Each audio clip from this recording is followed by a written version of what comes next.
Hi everyone, this is Varsha and welcome to VSP classes. 2020 Hindi test series का ये तीसरा set है। इसके पहले मैंने सेट 1 और सेट 2 करवाया था। वहाँ पर मैंने मोस्ट इम्पॉर्टेंट क्वेश्चंस को कवर किया था। तो अगर आपने मेरा वो वीडियो नहीं देखा है तो जाकर देख सकते हैं। यूपी बीएड एंट्रेंस एग्ज़ाम की तैयारी के लिए अब बहुत ही कम टाइम बचा हुआ है, तो अभी आप ये मॉक टेस्ट को सॉल्व कीजिए और ज़्यादा से ज़्यादा रिवीजन करिए। तो शुरू करते हैं आज के प्रश्नों का सिलसिला। तो पहला प्रश्न है, सूर सागर किस भाषा की रचना है? ए ब्रज भाषा, छत्तीसगढ़ी, अवधी और बुंदेली। तो सूर सागर किस भाषा की रचना है ये जानने से पहले हम बात करेंगे कि सूर सागर किसकी रचना है। तो सूर सागर सूरदास जी की रचना है और ये ब्रज भाषा में संकलित है। तो यहाँ ऑप्शन ए राइट आंसर हो जाएगा। तो इसके सूर सागर के दो प्रसंग हैं, एक कृष्ण की बाल लीला व भ्रमर गीत जो कि अत्यधिक महत्वपूर्ण मानी गई है। ठीक है, तो यहाँ ऑप्शन ए राइट आंसर हो जाएगा। क्वेश्चन नंबर 2 है, निम्नलिखित में से किस देश में हिंदी भाषा का प्रयोग लिखने व बोलने में किया जाता है? ए दक्षिण अमेरिका, बी पाकिस्तान, सी मॉरिशस और डी ऑस्ट्रेलिया। तो मॉरिशस में हिंदी भाषा जो है वो लिखने और बोलने दोनों में प्रयोग की जाती है। तो यहाँ ऑप्शन सी राइट आंसर हो गया। क्वेश्चन नंबर 3 है, वीरों का कैसा हो वसंत कविता किसने लिखी है? सुभद्रा कुमारी चौहान, माखनलाल चतुर्वेदी, रामधारी सिंह दिनकर और वृंदावन लाल वर्मा। तो वीरों का कैसा हो वसंत ये सुभद्रा कुमारी चौहान की रचना है और ये कविता है। देखिए यहाँ लिखा हुआ है, ये कविता है। तो इनकी और एक फेमस रचना है झांसी की रानी, ये भी बहुत महत्वपूर्ण रचना है इनकी। ठीक है, तो यहाँ सुभद्रा कुमारी चौहान ए राइट आंसर हो जाएगा। क्वेश्चन नंबर 4 है, निम्नलिखित में से कौन सी रचना आल्हा खंड के नाम से प्रसिद्ध है? परमाल रासो, पृथ्वीराज रासो, बीसल देव रासो और खुमान रासो। तो आल्हा खंड के नाम से परमाल रासो प्रसिद्ध है और इसके रचयिता जगनिक हैं। ठीक है, और ये वीर गाथात्मक रासो काव्य माना जाता है जो आदि काव्य का बहुत ही प्रसिद्ध काव्य माना गया है। तो ए ऑप्शन राइट आंसर हो जाएगा। नंबर 5 है, मुझसे उठा नहीं गया वाक्य में वाच्य है? कर्मवाच्य, भाववाच्य, कर्तृवाच्य, भाववाच्य, उपर्युक्त में से कोई नहीं। तो यहाँ ऑप्शन सी राइट आंसर हो जाएगा। हाँ, यहाँ ना कर्ता प्रधान है और ना कर्म प्रधान है, बल्कि यहाँ पे भाव की प्रधानता होती है। तो जहाँ भाव की प्रधानता होती है उसे हम भाववाचक कहते हैं। तो मुझसे उठा नहीं गया ये किसी का भाव बता रहा है। तो यहाँ सी ऑप्शन राइट आंसर हो जाएगा। क्वेश्चन नंबर 6 है, गोधूम शब्द का तद्भव है? गोधन, गोबर, गेहूं और गाय। तो गोधूम सबसे पहले देखिए ये तत्सम शब्द है और इसका तद्भव बताना है। तो गोधूम का तद्भव गेहूं, ऑप्शन सी राइट आंसर है। क्वेश्चन नंबर 7 है, अत्यंत शब्द में प्रयुक्त उपसर्ग है? अति, अत, अ, अत्य। तो यहाँ उपसर्ग की बात की जा रही है, यानी जो शब्द के पहले लगता है उसको उपसर्ग कहते हैं। तो अत्यंत में अति उपसर्ग यानी ए ऑप्शन राइट आंसर हो जाएगा। अति उपसर्ग का प्रयोग किया गया है। क्वेश्चन नंबर 8 देखते हैं, उपत्यका का अर्थ होता है? पर्वत के पास की भूमि, पर्वत का शिखर, प्राणियों के पेट का एक अंग और सूर्य जिस पर्वत के पीछे से निकलता है। तो उपत्यका यानी पर्वत के पास की भूमि, यानी ऑप्शन ए राइट आंसर हो जाएगा। क्वेश्चन नंबर 9 है, मृत्युंजय पद में कौन सा समास है? बहुब्रीहि, द्वंद्व, कर्मधारय और द्विगु। यहाँ मृत्युंजय यानी मृत्यु को जीतने वाला, अर्थात किसकी बात हो रही है? भगवान शिव की बात हो रही है।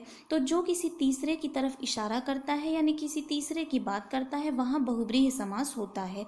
यानी यहाँ उत्तर पद ना प्रधान होता है ना प्रथम पद प्रधान होता है, बल्कि यहाँ तीसरा पद प्रधान होता है। तो मृत्युंजय पद में बहुब्रीहि समास है। ऑप्शन ए जो है वो राइट आंसर हो जाएगा। क्वेश्चन नंबर 10 है, निम्नलिखित में से ऊष्म व्यंजन कौन से हैं? य, र, ल, स, श, श, च, छ, ज, और स व मा। तो ऊष्म का अर्थ ही होता है गर्म, यानी जिन वर्णों के पूर्ण उच्चारण के लिए स्वरों की सहायता ली जाती है उसे हम ऊष्म व्यंजन कहते हैं। और ये होते कितने हैं? स श श। वैसे होते तो ये 4 हैं, लेकिन यहाँ 3 ऑप्शन दिया है, इसलिए हमारा बी आंसर जो होगा वो राइट आंसर हो जाएगा। होते तो स श श और हा हैं। ठीक, अब क्वेश्चन नंबर 11 पे आते हैं। अलंकार में किस उपसर्ग का प्रयोग हुआ है? अल, अलन, अलम, अल। तो अलंकार में अलम यानी ऑप्शन सी राइट आंसर हो जाएगा। अलम उपसर्ग का प्रयोग हुआ है। 12वां क्वेश्चन विलोम पूछ रहा है कि विश्लेषण शब्द का विलोम क्या होगा? संश्लेषण, विवेचन, व्याख्या और विभाजित। तो विश्लेषण का विलोम हो जाएगा संश्लेषण, यानी ऑप्शन ए राइट आंसर हो जाएगा। अब देखिए, एक क्वेश्चन से आपको 2-3 क्वेश्चन सीखने को यहाँ मिल रहा है, तो इस सेशन को पूरा देखिएगा, एंड तक देखिएगा और बताइएगा कि आपके कितने क्वेश्चन सही हो रहे हैं। क्वेश्चन नंबर 13 है, जिन शब्दों का रूप सदैव समान रहता है उन्हें हम क्या कहते हैं? लिंग, वचन, क्रिया, अव्यय। तो जिन शब्दों का रूप सदैव समान रहता है यानी वो अपरिवर्तित होते हैं, अस्थिर होते हैं, उनमें कोई परिवर्तन नहीं होता है, उसे हम अव्यय कहते हैं। यहाँ डी ऑप्शन राइट हो जाएगा। ये ना तो लिंग, ना वचन और ना कारक आदि के कारण प्रभावित होते हैं, तो ये अव्यय होते हैं। क्वेश्चन नंबर 14 है, धीरे चलो अव्यय में कौन सा प्रकार है?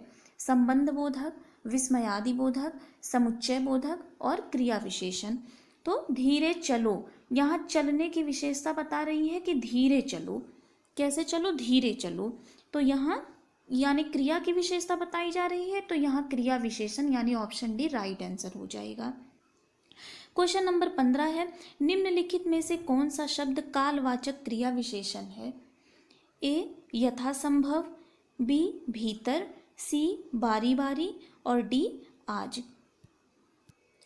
तो यहाँ कालवाचक क्रिया विशेषण है ऑप्शन डी आज। यानी देखिए, आज बरसात होगी, तो यहाँ आज क्या है? वो कालवाचक क्रिया विशेषण है। जैसे आज, कल, पहले, अभी, अभी अभी, ये सब क्या है? कालवाचक क्रिया विशेषण होते हैं। क्वेश्चन नंबर 16 है, किस शब्द में उपसर्ग का प्रयोग हुआ है? लाभदायक, समझदार, अपनापन और उपकार। अब देखिए, लाभदायक में तो उपसर्ग का प्रयोग हुआ नहीं है, ना तो समझदार में हुआ है और ना अपनापन में, तो यहाँ उपकार ऑप्शन डी राइट आंसर हो जाएगा। यहाँ उपसर्ग का प्रयोग हुआ है। अब क्वेश्चन नंबर 17 देखते हैं, रामधारी सिंह दिनकर को भारतीय ज्ञानपीठ पुरस्कार किस रचना पर प्राप्त हुआ था? उर्वशी के लिए, कुरुक्षेत्र के लिए, परशुराम की प्रतीक्षा के लिए और रश्मि रथी के लिए। तो इनको उर्वशी यानी ऑप्शन ए जो है वो राइट आंसर हो जाएगा। उर्वशी के लिए 1972 में ज्ञानपीठ पुरस्कार प्रदान किया गया था। और देखिए, ये जो तीनों और हैं, ये भी जो है रामधारी सिंह दिनकर की ही रचनाएं हैं, तो इनको भी आप एक बार देख लीजिएगा। 18 नंबर का क्वेश्चन है, निम्न में से नीरजा किसकी रचना है? महादेवी वर्मा, मैत्रेयी पुष्पा, मन्नू भंडारी और कृष्णा सोबती। तो नीरजा महादेवी वर्मा की रचना है और ये कविता है। पूछा जाता है कि नीरजा क्या है, तो नीरजा कविता है जो महादेवी वर्मा की रचना है। इसके अलावा इनका निहार, रश्मि, दीप शिखा, सांध्य गीत अन्य रचनाएं हैं। 19 नंबर का क्वेश्चन है, आषाढ़ का एक दिन के नाटककार हैं? भीष्म साहनी, लक्ष्मी नारायण लाल, वृंदावन लाल वर्मा और मोहन राकेश। तो आषाढ़ का एक दिन ये मोहन राकेश की कृति है। और इसमें आपको पता चल गया है कि ये यहाँ नाटककार है, तो मतलब ये नाटक पूछा गया है। इसके अलावा इनका आधे अधूरे, लहरों के राजहंस, ना आने वाला कल, ये इनकी प्रमुख रचनाएं हैं। क्वेश्चन नंबर 20 और आज का ये लास्ट क्वेश्चन है, निम्नलिखित में से आचरण की सभ्यता किसकी रचना है? नागार्जुन, श्याम सुंदर दास, रामधारी सिंह दिनकर और सरदार पूर्ण सिंह। तो आचरण की सभ्यता ये सरदार पूर्ण सिंह की कृति है। तो ये था टॉप 20 टेस्ट सीरीज़ का तीसरा सेट। अब आपसे मुलाकात होगी मेरे अगले वीडियो में। Thank you. अगर आपको ये वीडियो पसंद आया है तो वीडियो को लाइक और शेयर करिए और चैनल को सब्सक्राइब करिए ताकि आगे की न्यू नोटिफिकेशन आपको मिलती रहे।